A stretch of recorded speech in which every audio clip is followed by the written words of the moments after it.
자, 이어서 뉴스프라임 플러스 시작하겠습니다. 매주 금요일마다 오는 금요일의 남자죠. 자, 다양한 통계를 통해서 경제 이슈를 분석해보는 통계뱅크 이경만 대표와 오늘 함께하겠습니다. 어서 오세요. 네, 반갑습니다. 네, 안녕하세요. 자, 오늘은 일본에 관해서 좀 이야기를 해볼게요. 네. 최근에 이제 한미 정상회담 이후에 한일 관계에 좀 훈풍이 불고 있는 것 같습니다. 무엇보다도 뭐 지금 사실 야당에서는 네. 뭐 비판적이긴 하지만 경제적으로는 서로 지금 기대감이 좀 높아지고 있는 것 같아요. 그동안의 한일 관계를 좀 이번에 통계로 좀 풀어보고 앞으로의 전망까지 좀 짚어보도록 하겠습니다. 자, 한일 관계 최근에 동향을 볼 수 있는 대표적인 통계가 좀 있을까요?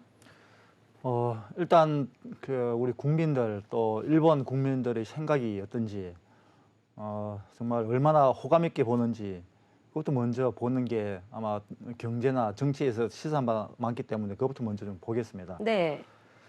우선 일본 Z세대 여성들의 관심 중에서 어디로 여행을 가장 가고 싶냐 네. 할 때 그 1위가 어디죠? 한국이라고 나타났네요. 예. 네. 뭐 프랑스, 이탈리아 뭐보다는 한국이 거의 36.5% 이렇게 압도적으로 좀 높습니다. 네. 일본의 지세대면은 이제 젊은 여성들. 그렇지. 네. 이제 예, 20대 여성들이 가장 가고 싶은 해외 여행지로 우리 한국이 예. 꼽혔습니다. 예.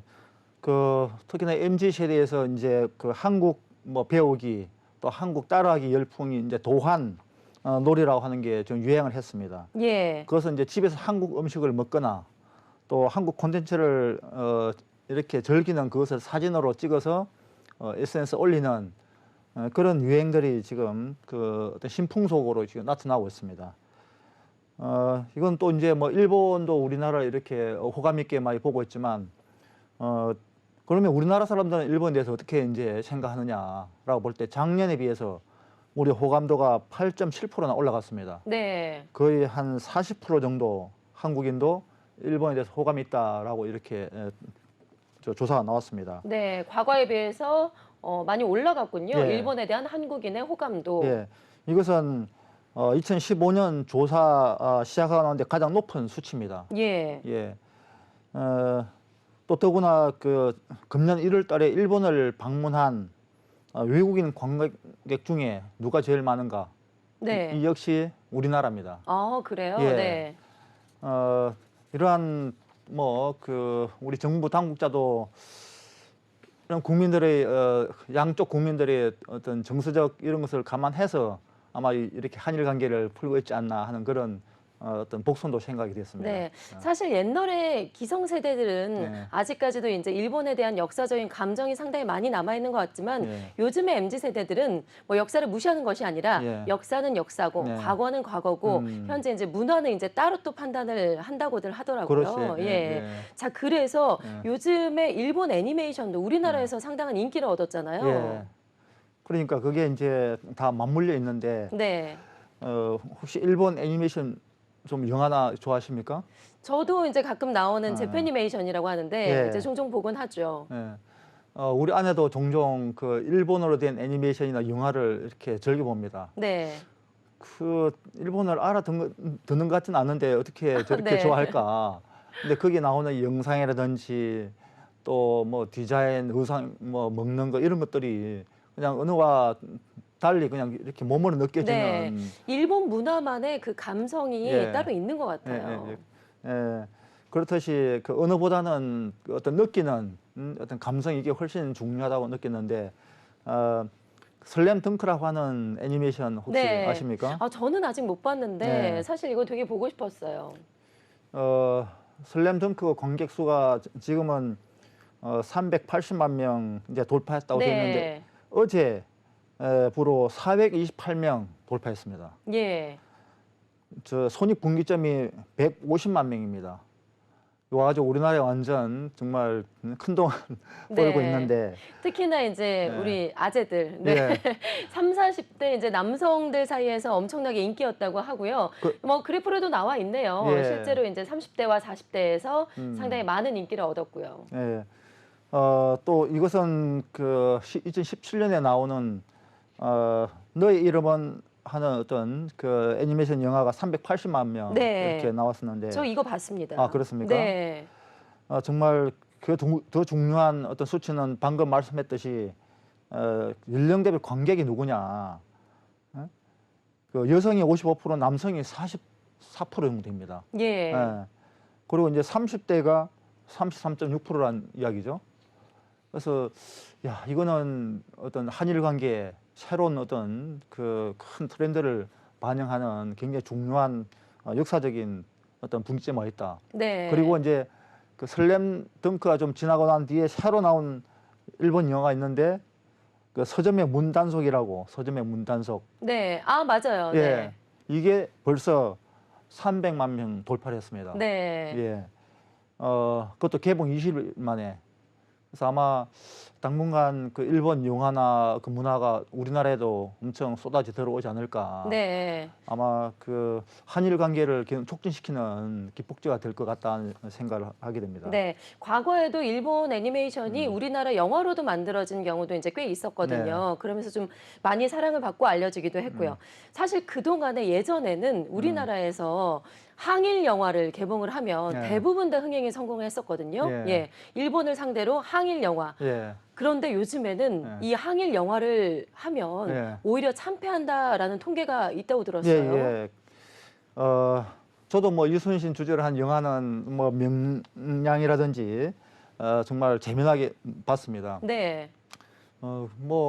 지금까지 대부분 저 축구를 해도 우리는 무조건 이겨야 된다라고 하는 뭐라 그럴까 어떤 민족적 강박관념도 네. 있고 해가지고 뭐 영화도 마찬가지로 다 몰려가서 보는 그런 게 있지 않습니까? 근데 이제 최근에 그 항일을 주제로 한 그 영화 중에 성공한 경우가 별로 없습니다. 예를 들면 그 설경구 주연의 그 조선 총독 암살 작전을 그린 유령, 네. 또 가장 최근에 개봉한 거죠. 예. 또 치매 노인이 60년 만에 그 친일파에게 복수한다고 하는 리멤버는 거의 참패를 했습니다. 네. 예, 거의 그 손익분기점에 거의 전혀 미치지 못하고 그냥 영화를 드랍해야 되는 그런 어떤 실적을 보여주고 있습니다. 정말 코로나 이전 시대에는 암살, 밀정, 봉오동 전투, 저도 이런 영화는 대부분 네, 저도 봤는데, 과거에 많이 봤었죠. 예, 이제 아마 영화계에서는 이미 무조건 반일, 네. 또 노 재팬, 약간 어떤 민족적인 어떤 한일전의 감정을 이용한 그 마케팅이라든지 또 어떤 상품 구성은 이제는 좀 상당히 물 건너간 게 아닌가 그렇게 분석을 하고 있습니다. 예, 과거에 이제 인기가 많았던 이 영화들이 물론 잘 만들어지기도 했지만 예전에는 무조건 이런 항일 영화들이나 노제팬 이런 것들이 국민적인 감정으로 인해서 그렇지. 네, 예. 흥행하기도 했었죠. 예, 이제 예, 그렇죠. 하지만 이제 그런 거는 이제 시대가 끝났다라는 예. 말씀이신 거고 자, 그렇다면 문화적인 부분을 한번 더 살펴볼게요. 예. 음악적인 부분, K-팝 부분에서는 일본에서 어떨까요? 예, 그 좀 전에는 이제 그 일본 영화가 우리나라 많이 들어오고 있지만 또 우리나라 K-팝은 오히려 일본으로 역대 최대 수출을 지금 하고 있습니다. 네. K-팝 음반이 어디에 가장 많이 수출하고 있냐? 저 미국이나 중국이 아니고 역시 일본입니다. 아, 일본이네요. 저는 중국인 줄 알았는데. 예. 아, 일본이 압도적으로 많군요. 그렇죠. 팝하면 주로 미국 가서 뭐가 많이 판매하는 것 같지만 사실상 일본으로 가장 수출을 많이 지금 하고 있습니다. 지난해 우리나라 음반을 가장 많이 이제 그 금액적으로 보면 일본에 약 한 1천억 정도 수출했습니다. 예. 그다음에 중국, 미국인데 이렇듯이 여행, 또 음악, 영화 등 문화적으로 굉장한 이제 호감이 커지고 있는 그런 상황이고 아마 한일 문화 교류 전성 시대가 오지 않겠냐. 네. 이것이 중요한 이유는 그 문화적인 어떤 트렌드가 생기면 그 뒤에는 다시 이제 비즈니스 어떤 실리가 따라가기 때문에 지금이 바로 이제 그런 시즌이다라고 볼 수 있겠습니다. 네. 자, 그리고 우리나라에서 일본 차의 판매량도 네. 상당히 급증하고 있다고 들었어요. 예. 이것도 좀 통계가 있을까요? 예, 제 조카가 한국에 있는 혼다 차에 이제 다니고 있는데, 아, 네. 예. 그래서 이제 뭐 일본차 동행에 대해서 이제 종종 소식을 듣고 있습니다. 사실 전 세계적으로 일본차 특히 미국이라든지 뭐 인도네시아 이런 데는 일본차가 상당히 압도적으로 많죠, 그죠? 예. 특히 뭐 토요타라든지 뭐 렉서스 이런 차들은 미국이라든지 어디를 가든지 많이 이제 볼 수 있는데 유달리 우리나라는 지금까지 별로 없었습니다. 그런데 이제 작년까지는 렉서스와 이제 토요타 사실 뭐 같은 회사죠, 그죠? 그렇죠. 브랜드만 좀 네. 다른데 지금 국내 이제 판매량 중에 8위까지를 본다면 재작년에 이제 토요타 하나 렉서스는 9위, 11위 그랬습니다. 렉서스가 9위였는데 금년도에 4위로 4위로 올라왔고요. 그다음에 토요타가 11위였는데 7위로 올라왔습니다. 네. 이 정도로 일본 차가 이제 우리나라에 들어와서 상당히 뭐 사실 그 우리나라 어떤 국민들이 뭐 어떤 반일 감정 네. 이런 것들이 있으면 사실 사기 어렵지 않습니까? 그렇죠. 그만큼 이제 그런 마인드가 굉장히 희석이 됐다. 네. 그러니까 지금은 가서 얼마든지 뭐 일본 자동차 대리점에 가서 차를 구매해도 부끄럽지 않은 그런 문화적 상황이 된 것 같습니다. 네. 혹시 기억나세요? 예전에 한참 노제팬이 엄청나게 심할 때 예. 렉서스 차에 그때 뭐 이렇게 좀 가해하는 예. 네, 그런 사건들도 이제 상당히 많이 있었어요. 그랬죠. 예. 일본 차를 보면은 뭐 돌을 던진다든지 뭐 긁는다든지 예, 예. 그런 사건들도 좀 있었는데 그렇죠. 예. 이제 그런 것들은 좀 찾아볼 수가 없는 것 그렇죠. 같습니다. 예. 그- 감정을 배제하고 기술력으로만 사람들이 이제 차를 선택하게 되는 그렇지. 그런 시대가 온 것 같아요. 그 유니클로도 그때 그렇죠. 큰 곤욕을 치렀죠. 예, 정말 시대가 완전히 좀 바뀐 것 같습니다. 옛날에는 뭐 무조건 일본 하면 우리가 또 특히나 한일전 같은 경우 이겨야 된다라는 강박이 있었는데 네. 그게 사실 뭐 과거에 이제 역사적 배경이 한몫했었잖아요. 이제는 뭐 좀 그런 감정도 예. 그런 뭐 뭐랄까요, 좀 관념에서 좀 예. 많이 벗어난 것 같습니다. 예. 그 이유가 예. 우리나라가 이제는 일본보다 잘 살게 됐다라는 생각을 하면서부터라고 하는데 이것도 좀 통계로 확인해 볼 수가 있을까요? 예, 이것도 굉장히 중요한 수치인데 사실은 이제 이긴 자의 여유랄까요? 네. 예, 그 우리나라가 베트남 전쟁 시에 가서 참 뭐 전쟁이기 때문에 어쩔 수 없죠. 그래서 이제 많은 뭐 베트남인을 이제 그 전장터에서 이제 뭐 죽이고 했지 하면서 우리나라 대통령이 이제 베트남에 가가지고 그렇게 이야기를 했습니다. 뭐 전쟁으로 어쩔 수 없지만 이제 우리나라 군인들이 베트남에서 그런 뭐 예기치 못한 그 각종 사건들이 일어나서 너무 정말 미안하다, 죄송하다라고 하니까 베트남 주석이 한 말이 정말 걸작입니다. 네, 뭐라고 했을까요? 우리는 그 전쟁에서 이겼기 때문에 이긴 자는 사과받지 않습니다. 네. 그 정도로 이제 그 어떤 이긴 자의 그 여유를 가지고 네. 그 문제가 지금까지 다 이제 크게 부각되지 이제 않고 있는데 예. 사실 지금까지 우리가 뭐 그 일제 식민 시대라든지 그런 어떤 피해 의식에 사로잡혔고 어쨌든 일본을 따라잡자, 일본 이겨야 된다라고 이제 해왔습니다. 그런데 사실 2019년도에는 실질 GDP가 일본을 앞섰습니다. 예. 그런데 올해 23년에 명목 GDP가 일본을 초월하는 해가 됩니다. 네, 지금 그래프로 나와 있습니다. 한국과 일본 1인당 GDP가 역전이 됐습니다. 2023년 전망인데요. 예. 우리 한국은 34,505고요. 예. 네, 일본은 33,034로 한국이 일본을 앞서게 됐습니다. 예. 이것이 그 발표가 우리나라 맞는 게 아니고 일본 경제연구센터에서 발표한 자료입니다. 예. 그런데 이것은 이제 올해 그렇고 앞으로 35년 되면 거의 한 2만 달러 이상 차이가 날 정도로 네. 우리나라 이렇게 월등하게 앞서게 됩니다. 정말 이미 우리나라 국민들이 일본 여행 가면 뭐 그 사는 집, 먹는 거 보면 우리나라 훨씬 잘 살고 있더라라고 네. 하는 이야기를 했지 않습니까? 이것들이 전부 다 이제 수치로 나타나고 있습니다.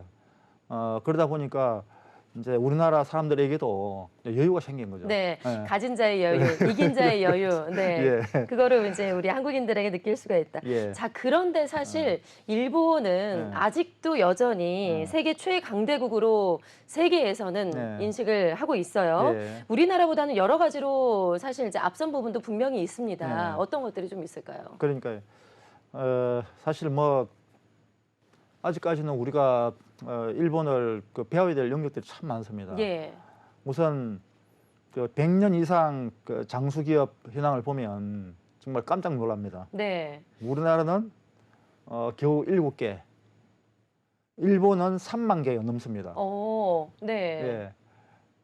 미국이 1만 9천 개, 약 한 2만 개 정도 되고 그 정도로 일본의 산업이 엄청난 어떤 뿌리가 튼튼한 그런 상황이 있습니다. 네, 사실 일본이 2차 대전 때 그 항공모함도 12척 가질 정도로 굉장한 기술력이 있지 않습니까? 예, 그래서 아마 아직까지 기술력만큼은 일본이 계속 그 뭐 50년 이상 지속되지 않겠냐. 역시 반도체 장비 분야도 마찬가지입니다. 네. 반도체 순위부터 먼저 볼게요. 예. 그래프에 지금 순위가 먼저 나왔는데 예, 세계 반도체 장비 업체 순위입니다. 예, 예. 1위가 미국이고요. 예. 그리고 2위가 3위가 일본이네요. 예. 그리고 6위, 7위가 다 일본입니다. 한국이 없네요. 한국은 한 13등 정도 되어 있습니다. 아니 반도체에 있어서는 한국이 예. 앞서고 있다고 생각을 했는데 이게 이제 반도체 무슨 뭐 반도체 칩을 만드는 게 아니라 반도체 칩을 만드는 공장에 들어가는 장비를 만드는 예. 것은 사실 거의 전 세계 기업들이 다 이렇게 주도를 하고 있습니다. 근데 이제 뭐 일본 업체가 뭐 3위, 7위권 중에 3, 6, 7위뿐만 아니라 15위권으로 보면 일본이 무려 7개나 차지하고 있습니다. 15위까지 7개 기업이 차지하고 있다고요. 예, 거의 뭐 한 절반을 차지하고 있는데 제가 이렇게 반도체 장비 공장에 가보면 네.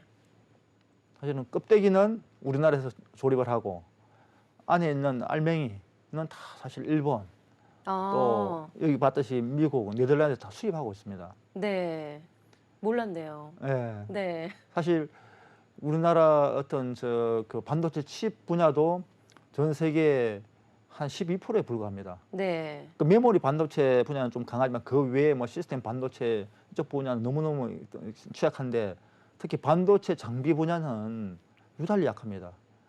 그 세미스라고 하는 국내 업체가 유일하게 13위를 기록하고 있는데 그 세미스도 저 삼성 계열사입니다. 예. 어찌 보면 삼성 그룹가죠. 뭐 일반 정말 그 뛰어난 장비 업체들이 별로 없습니다. 예. 그 정도로 이제 반도체 장비 분야는 일본이 압도적이고, 그다음에 이제 향후 그 전기차의 게임 천재가 될 배터리가 전고체 배터리입니다. 네. 배터리 산업도 우리나라가 네. 상당히 앞서고 있다고 알고 있는데, 예. 네. 근데 이제 현재 있는 그 리튬 이온 배터리는 종종 불이 나고 그러지 않습니까? 예, 예. 그러다 보니까 이제 굉장히 어떤 한계가 있는데 그 문제를 해결하고 또 한 번 충전하면 뭐 1000km 갈 수 있는 그게 이제 전고체 배터리라고 하는데 그 배터리가 앞으로 이제 누가 패권을 칠 것이냐 따라 가지고 이제 전기차 시대의 어떤 그 주자가 달라질 것입니다. 예. 근데 이 분야에 특허가 도요타가 거의 압도적입니다. 네. 예. 그 외에 뭐 파나소닉, 뭐 후지필름 여기에서 이제 이 부분을 주도를 하고 있는데 이것은 비록 특허뿐만 아니라 도요타를 비롯해 가지고 혼다, 닛산 등 이제 주요 완성차 업체들 또 파나소닉 등 23개 업체가 참여한 신에너지 산업 기술 종합 기구가 일본에 만들어져 가지고 여기서 이제 준비 중에 있습니다. 예.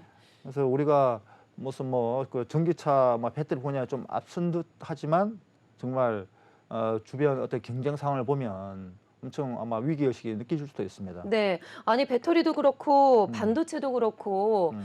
우리나라가 훨씬 더 이제 앞서고 있는 줄 알았는데 그래프를 통해서 확인을 해보니까 아직도 갈 길이 좀 먼 것 같습니다. 그렇죠. 예. 예, 예. 좀 가진 자의 여유를 이긴 자의 여유를 가지려고 했는데 예. 네 열심히 뛰어야겠네요. 그렇죠. 일단 네. 그 위기 의식은 가지는 게 좋겠죠, 그죠? 네.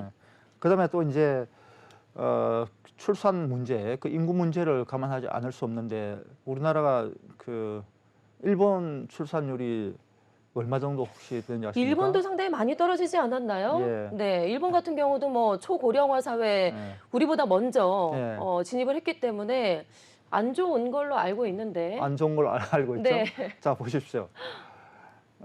우리나라는 합계 출산율이 0.81까지 네, 떨어졌습니다. 올해는 지금 7, 8이라고 합니다. 이게 이제 21년도까지 예, 그렇죠. 나와 있는 거고요. 자 보십시오. 네. 그런데 아직은요. 일본은 아직까지 1.3%대로 유지하고 있습니다. 예. 예. 일본이 뭐 초고령화 사회에 접어들었다 하고 거기서 인구 소멸 문제에 직면하고 있지만 네. 저기 보시면 우리나라가 훨씬 더 심각합니다. 그러네요. 아마 일본의 어떤 좀 지나면 훨씬 막 10대, 20대 사람들이 우리나라보다 훨씬 더 많지 않겠냐. 네. 그런 오히려 우리나라는 너무 빠른 인구 소멸로 접어들고 일본은 그나마 1.3명이라도 나을 수 있으니까 그래서 저 부분이 앞으로 일본을 떠받칠 수 있는 네. 좋은 변수가 될 것이다. 너무나 충격적인 예. 결과입니다.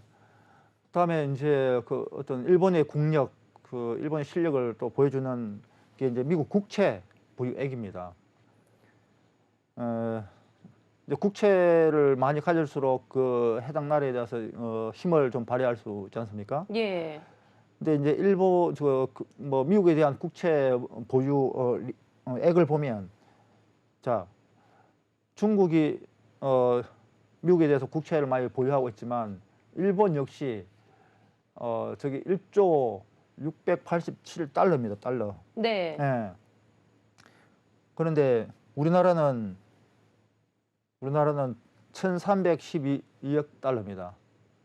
그야말로 일본의 한 뭐 10분의 1밖에 안 되죠. 그러네요. 예. 네. 그래서 이제 여전히 그 어떤 일본의 영향력 또 뭐 미국의 힘을 쓸 수 있는 나라라고 본다면 아직까지 우리가 이제 명목 GDP는 앞섰지만 네. 실제 어떤 기술적인 문제 또 인구라든지 또 세계적 영향력 그 반도체 이거 뭐 그 반도체 장비업을 하나를 내가 예를 들었지만 그 외에 정말 많은 기술적 인프라가 대단한 나라가 아직 일본입니다. 예. 상당히 좀 충격적인 결과가 나와서 네. 그런데 아직 네. 일본에도 뭐 이제 저희가 이제 긍정적인 부분을 보긴 했지만 어두운 면도 여전히 이제 있지 않겠습니까? 그렇죠. 예. 좀 문제점들이 어떤 게 있을까요? 그러니까요. 제가 통계 그 뉴스를 진행한 이유가 이제 뭐 이 모든 통계를 다 모아서 이제 종합적으로 또 주제를 이제 분석하는 게 특징이지 않습니까? 예, 예. 그래서 이제 이것 또한 일본은 이런 그대한 어떤 강점도 아직 힘도 있지만 그러나 어떤 문제가 있는지도 또 분석을 해야 뭐 사업을 할 때라든지 또 뭐 투자를 할 때 좀 참고가 되지 않겠습니까? 이제 제일 큰 문제가 지금 일본의 국가 채무 문제입니다. 일본의 국가 채무가 사상 처음으로 1,000조 엔을 돌파했습니다. 이것은 우리나라 돈으로 하면 그 일경입니다. 일경. 일경이요. 일경. 네. 일경이 1,000조. 1,000조가 몇 개죠? 1,000조가 1,000개 돼야 일경입니다. 예. 그 정도로 그 일본의 국가 채무가 정말 심각한 상황에 있고. 네, 1인당 채무로 환산을 해보면 1인당 1억 원이 넘는 그렇지. 예, 금액인 1인당 거죠. 1억 원이 넘는 이제 우리나라가 이제 1,000억이 이제 넘었습니다. 국가 채무고. 이것은 그 자민당의 그 60년 독재. 혹시 일본이 민주주의 국가라고 생각하십니까?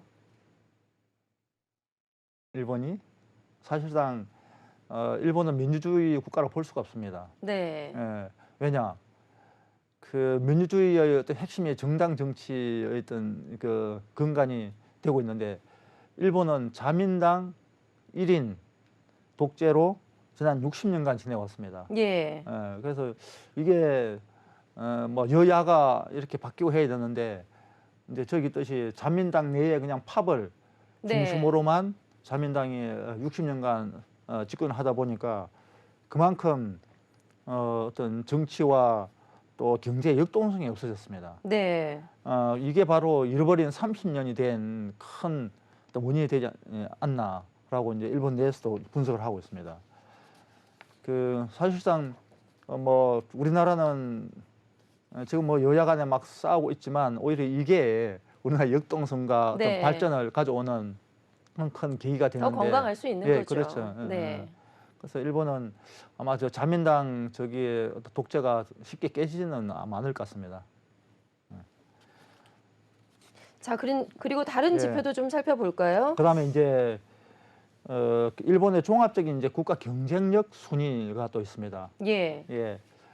이것도 보면 상당히 참 그 놀라운 수치인데 우리나라 95년도에는 이제 세계 130개 국가 중에 한 26위를 했습니다.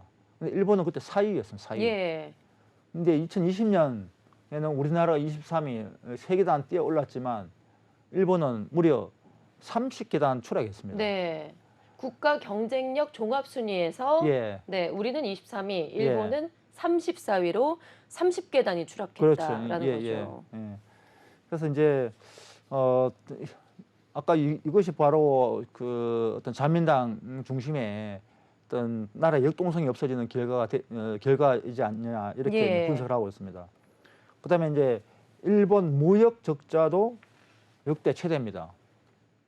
정말 이것도 그간 일본은 그 막 기술력이라든지 상품성이 좋아서 전 세계 수출만 엄청 했던 나라죠. 예, 그렇죠. 근데 저 그래프에 보듯이 수출액하고 수입액이 무려 우리나라 돈으로 192조 원 무역 적자가 나왔습니다. 예, 우리나라도 지금 무역 적자가 뭐 심한 상황이라고는 하지만 예. 일본도 만만치 않게 지금 역대 최대를 기록하면서 상당히 예. 심각한 상황입니다.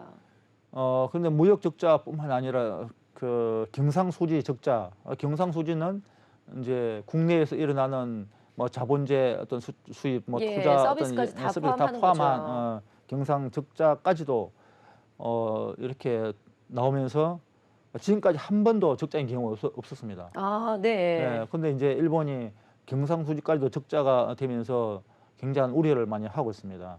근데 이게 이제 뭐 무역 수지라든지 적자가 난 이제 이유는 그 엔화 가치 하락. 엔화 가치 하락은 그 일본의 어떤 제로 금리 정책을 하면서 미국은 금리가 올라가고 일본은 제로 금리이기 때문에 일본에 있는 달러들이 다 빠져나가고 예. 그러면서 이제 일본의 엔화 가치가 대폭 떨어지고 또 글로벌 공급난으로 인해서 원자재 수입이 이제 폭등하게 되고 그러니까 달러가 비싼 상태에서 수입은 많이 해야 되니 그런 아마 이중고에 저 어떤 맞닥뜨려 가지고 이런 결과가 나오지 않았나 네. 하는 생각을 하게 됩니다. 그 다음에 또 이제 일본의 가장 어떤 이 분야가 사실 우리를 굉장히 우려스럽게 만드는 그런 부분이 되는데 일본의 군국주의가 우려입니다.